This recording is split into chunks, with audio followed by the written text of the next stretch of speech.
Sa bansang may mahigit 190 katutubong wika, bawat batang Pilipino ay may sariling tinig, sariling wika, at sariling paraan ng pagkatuto.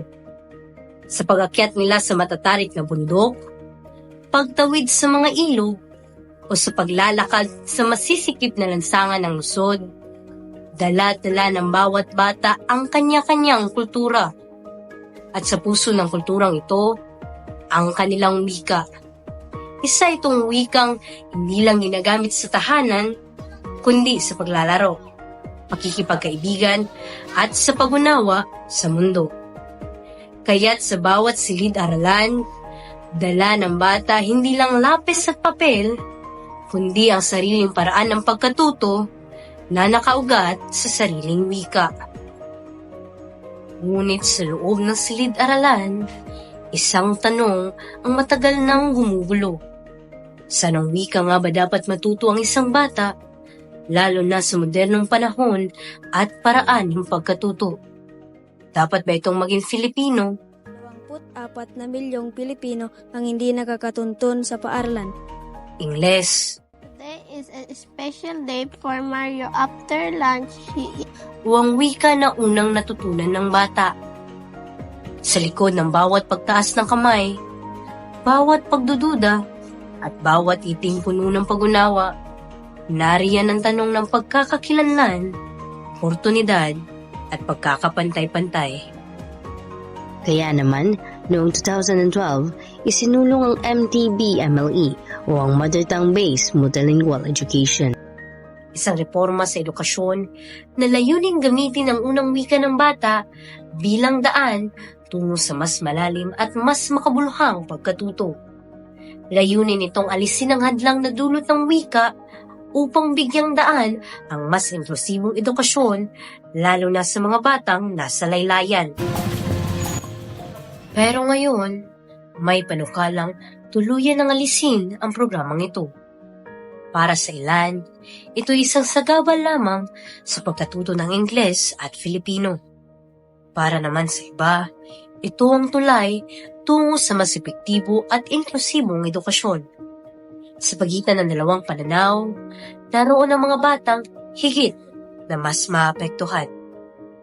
Bago dumating ang K-12, matagal nang kinakaharap ng Pilipinas ang isang matinding suliranin. Ang mababang antas ng pagbasa, pagsusulat, at pag-unawa ng mga Filipinong mag-aaral. Sa maraming paaralan sa kanayunan, kakambal ng kahirapan ang kakulangan sa kalidad ng edukasyon. Mula pa noon, tila ba walang pinagbago ang mga tanong. Parang sempang edukasyon, para sa lahat ba o para lang sa ilan? Ayon sa pag-aaral na isinagawa ng Save the Children noong 2012, 3 sa bawat 10 batang grade 1 ang hirap makakilala ng mga letra. At ang mas nakababahala, 5 sa bawat 10 ang hindi makabasa ng karaniwang salita tulad ng ako o bahay, mga bilang na tila sigaw para sa pagbabago. Nagsimula na ang paglalatag ng pundasyon. Sa bisa ng DepEd Order No. 74 Series of 2009, inatasan ng mga paaralan na gamitin ang mother tongue bilang pangunahing medyum ng pagtuturo mula kindergarten hanggang grade 3. Layunin ng MTB-MLE na gawing mas madali para sa mga bata ang pag-unawa sa aralin. Sa tulong ng sariling wika, mas mabilis ang pagsasanay sa pagbasa, mas malinaw ang pagsusulat, at mas tumitibay ang kakayahang mag-isip ng kritikal.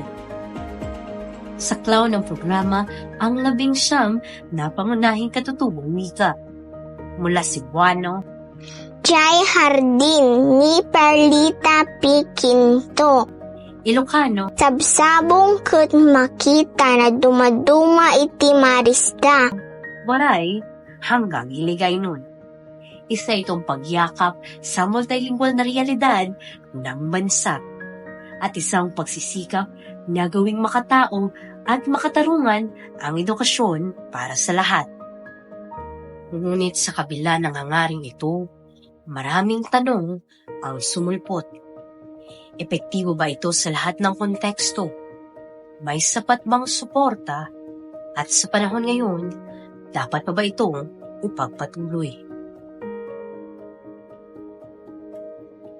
Around hair, house, Hindi biro ang matutong umasa kung hindi mo naiintindihan ang wikang ginagamit sa libro. Dito nagsimula ang ideya ng MTB-MLE, isang edukasyong hindi lang basta nagpaparating ng impormasyon, kundi nakaugat sa konteksto, karanasan at wika ng bata. Kapag nauunawaan mo ang wikang gamit sa pagtuturo, mas nagiging bukas ang isipan mo sa mga bagong konsepto. Mas nagkakaroon ng koneksyon ang laman ng aklat sa realidad ng buhay.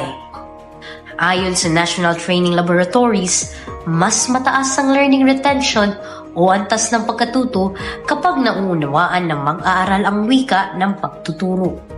Sa simpleng salita, kung naiintindihan ng bata ang salita, naiintindihan niya ang mundo. Understand first your own language before you could do more, because that's the way we learn the second language. Because if you don't know your own language, how could you learn more others? Sa mga lugar kung saan epektibong na ipatupad ang MTB-MLE, kapansin-pansin ang mga resulta. Mas kumpiyansa ang mga bata, mas aktibo sila sa talakayan, at mas malalim ang pag-unawa sa aralin. Sa probinsya, ang mga karamihan ng mga bata elementary, hindi sila marunong talaga ng English. So you have to translate the fact, ang imuhang topic sa English, translate nimo sa, pwede ba i-translate mo sa Tagalog para masyadong maintindihan, or pinaka madali, i-translate mo sa mother tongue kung ano ang salita natin sa locality. Ang layunin ng MTB-MLE ay hindi lang basta academic success. Ito'y tungkol sa pagkilala sa kakayahan at karapatan ng bawat bata na matuto gamit ang wikang pinakamalapit sa kanyang puso. Sapagkat sa wika ng tahanan, nagsisimula ang wika ng pag-asa. Sa gitna ng usapin na puntanggal sa MTB-MLE, malinaw ang panindigan ng maraming magulang. Ito ay isang malaking tulong sa kanilang papel bilang unang guro ng kanilang mga anak. Curious and Ngunit, meron din namang mga magulang ang sang-ayon sa pag-alis ng MTB.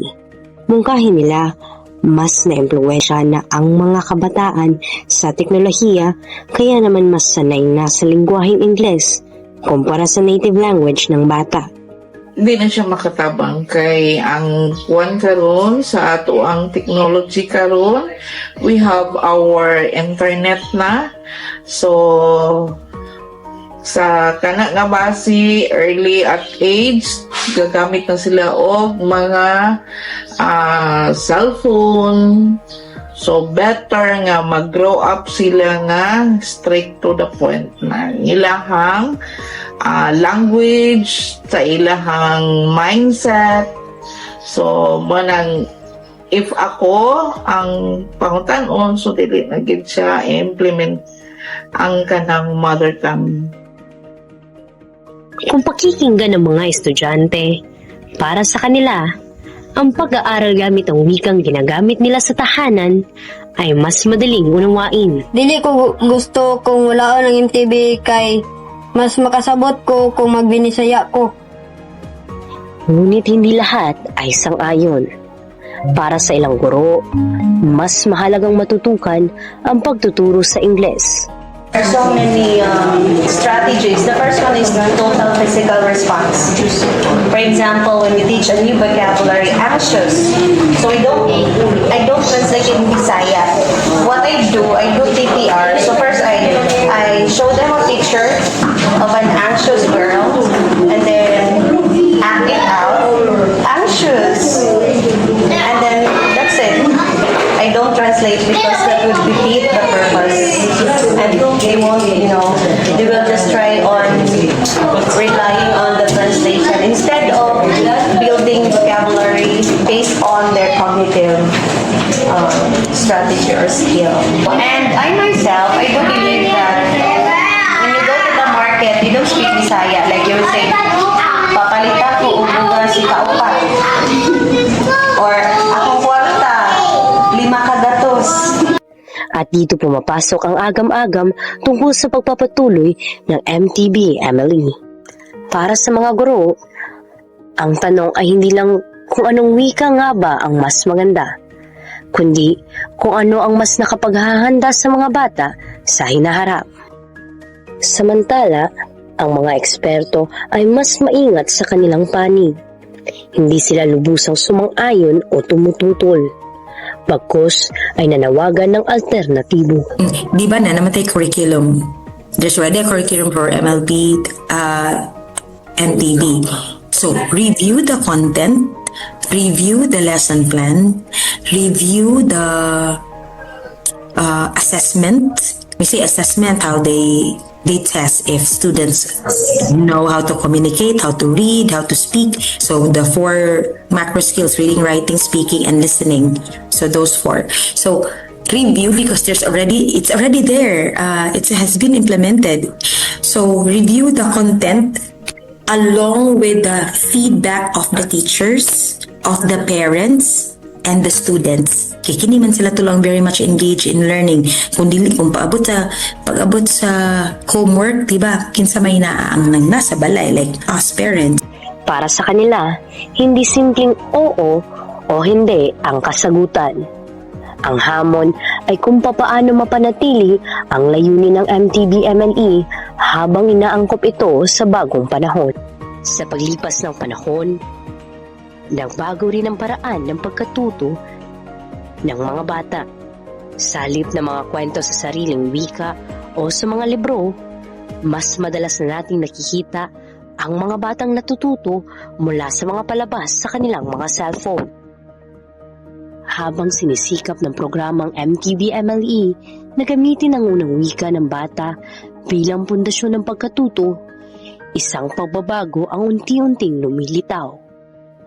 Para sa maraming bata, ang unang wika ay hindi na ang wikang ginagamit sa bahay o komunidad, kundi ang Ingles. Sa murang edad, marami sa mga bata ngayon ang unang natututo ng kulay, hugis at awitin sa wikang Ingles. Sa loob ng silid-aralan, nararamdaman ito ng mga guro. But I myself know that students nowadays are, even before celebrating their first birthday, they're already watching videos on YouTube, and it's English. Kapag natuturo sila gamit ang lokal na wika, minsan ay hindi agad makuha ng bata ang ibig sabihin. Ang tanong, saan na nga ba napunta ang tunay na mother tongue? Kapag ang Ingles na ang unang wika na natutunan, nagiging banyaga na ba ang sariling wika sa sarili nating mga kabataan? May panibagong hamon ngayon ang MTB-MLE. Hindi lang kung paano ito epektibong maipapatupad, kundi kung paano nga ba ito magiging makabuluhan sa panahong Ingles na ang nangibabaw sa puso't isipan ng maraming bata. Ang dapat sanang wika ng pagkakakilanlan, ng koneksyon sa kultura at komunidad, ay tila ba napapalitan ng wika ng teknolohiya at media. Ilibat sa ganitong takbo, unti-unti na rin nawawala ang ating pagkakakilanlan. Sa bagong panahon ng teknolohiya, paano natin maibabalik ang halaga ng wika ng tahanan? At sa pagbabago ng mundo, paano natin mapapangalagaan ang wika ng ating pagkatao? Sa panahon kung saan Ingles na ang unang wika ng maraming bata, bunga ng teknolohiya, social media at global na impluwensya, tila ba lumalabo na ang hangganan ng mother tongue. Kapag tinanggal ang MTB-MLE, isang tanong ang kailangang sagutin. Ano ang mangyayari kapag tuluyan nating isinantabi ang wika ng komunidad, gayong unti-unti na itong naisantabi sa tahanan? Ang epekto ng pag-alis ng MTB-MLE ay hindi lamang ukol sa pag-unawa sa leksyon, kundi sa pagkakaugat ng bata sa kanyang pinagmulan. Kung Ingles na ang una nilang natutunan, Ngunit hindi sapat ang pundasyon sa sariling wika, mawawala ang koneksyon sa kultura, komunidad at kasaysayan. Kapag nawala ang MTV-MLE, hindi lang leksyon ang nawala, kundi ang tulay sa pagitan ng henerasyon. Nawawala ang ugnayan ng bata sa komunidad, ng bagong kabataan sa lumang karunungan. Sa panahong Ingles na ang unang natututunan, mas lalo nating kailangan ang MTV-MLE. Hindi para pigilan ang pagkatuto ng Ingles, kundi para siguraduhin hindi nating tuluyang kalimutan ang ating sarili. Habang patuloy ang mainit na debate tungkol sa MTV-MLE, may mga panig pa rin ang hindi tumututol sa pag-alis nito. Para sa kanila, dapat na lang ireforma ang sistema kahit sa pagtuburan. I like the idea of having the lingua franca integrated in our basic education because it's one way to appreciate who we are, of our own identity, our culture and heritage, because part of our culture, our identity as well, is the way we speak. So if we have forgotten who we are, like we have forgotten already what is the Visayan term of the words that we are having, it might be very, very challenging to understand more. So for me, understand first your own language before you could do more, because that's the way we learn the second language. Because if you don't know your own language, how could you learn more others? So it's like going back to your roots. That's my bias here. So even my kids, I'm an English teacher, but I did not train them to become fully English speakers. I talk to them in Bisaya and then they learn English alongside with it. But I don't want them to forget who they are as Cebuano, mga Bisdak, mga Bisaya, okay? Because that's really my bias, so that they won't forget where they're coming from. So I like the idea of integrating it, but probably there is what we call a challenge on the way it is implemented. Because every teacher has his or her own way how to teach it, but eventually,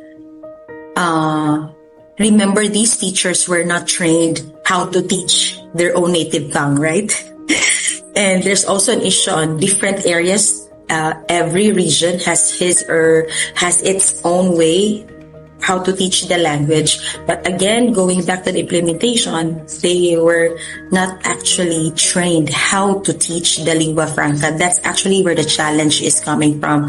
So eventually, my bias is I like the way it's integrated, but probably there's a challenge on how we could teach our kids better. That's why our government, Department of Education, is really working hard to ensure that there is proper implementation about this. So those are my thoughts. Again, I'm good that our own lingua franca is being integrated in our curriculum. Not to forget who we are, appreciating our own language before appreciating others. But maybe we could improve how it's implemented or how it is integrated. Those are my thoughts. Para sa maraming guro, ang pagpapatuloy ng MTV-MLE ay tila hadlang sa pagbuo ng mas modernong anyo ng edukasyon. Isang edukasyong Ingles na ang pinakaugat. Believing that English is a language that students must really master. Ang mga panawagan ngayon ay malinaw. Para sa ilan, tuluyan na ngang tapusin. Para naman sa iba, panahon na para pag-isipan muli. Hindi kung aalisin, kundi kung paano nga ba ito muling bubuuin. Sa panahon ng YouTube, smartphones at teknolohiya, isang bagong tanong ang lumilitaw. Paano kung ang tinatawag nating mother tongue ay hindi na ang wikang minana, kundi ang wikang napulot sa screen? Yes, go George! Go George! You can do it! Ang MTV-MLE ay hindi lamang polisiyang pang-edukasyon. Isa itong salamin ng ating pagkakakilanlan ng ating pinagmulan at ng ating pananagutan sa susunod na henerasyon. I'm gonna ride on a taxi. Hindi masama ang matutong mag-Ingles. Ngunit huwag nating hayaang ang pagkatuto ng bago ay maging kapalit ng paglimot sa sarili. Yes. In English po ba?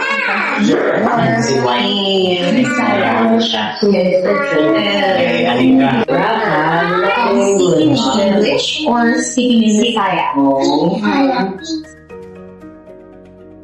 Kasama sa camera at produksyon, ako si Ira Rona Villas. At ito, ang Boses ng Bayan Weekend Slip, ang pananaw sa pag-alis ng MTV MNE.